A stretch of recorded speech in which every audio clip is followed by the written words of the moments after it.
You are listening to Braid and Lipstick by Being Zen, Part 5 of the D.Gray-Man with OC series.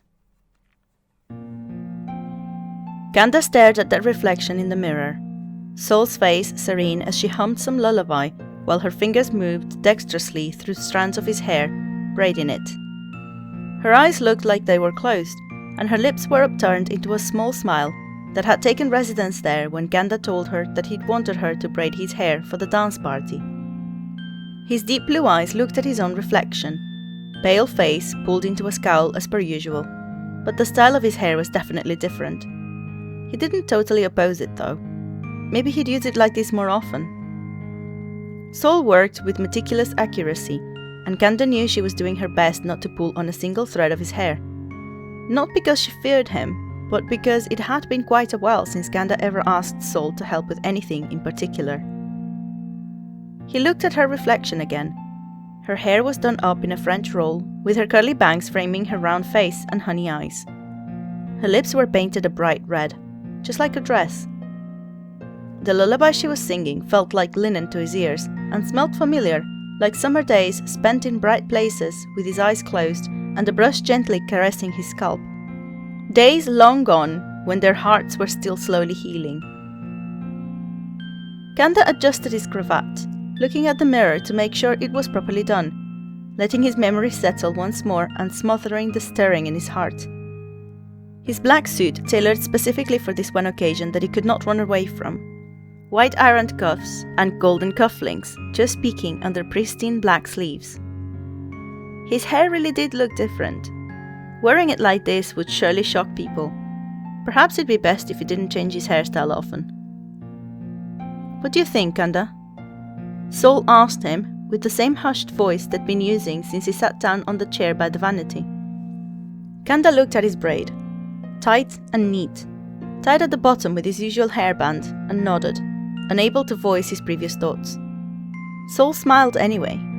He knew she understood. She always did. Ganda stood up and faced her, silent for a few moments and amused as Sol's expectant expression turned to confused. Just as she was about to ask him what was wrong, he dove in and kissed her red lips, a long touch with no movement that stained his own lips and Sol's cheeks red. When he straightened up, he smiled at her and licked his lips, tasting the wax of the lipstick. "Not too bad," he said, extending his white-gloved hand at the still flustered Sol.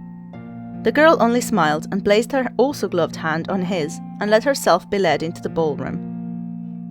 Maybe it'd be best if he didn't braid his hair at all. It'd be a better idea to let Sol do it for him when nobody else could see her fingers comb through it. Next time, he'd make sure to thoroughly enjoy the nostalgic feeling when there were no suits and dresses and lipsticks involved, and maybe their hair wouldn't need a particular style, or none at all.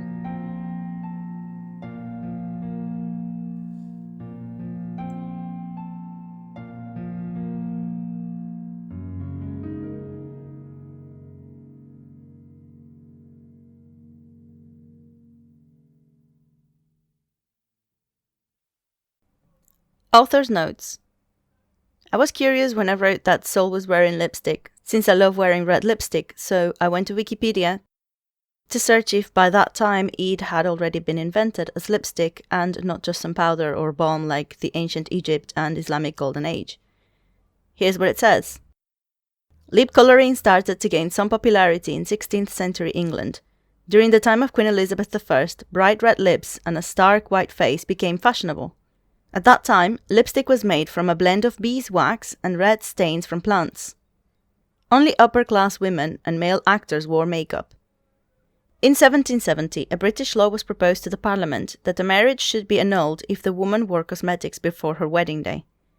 Throughout most of the 19th century, the obvious use of cosmetics was not considered acceptable in Britain for respectable women, and was associated with marginalized groups such as actors and prostitutes.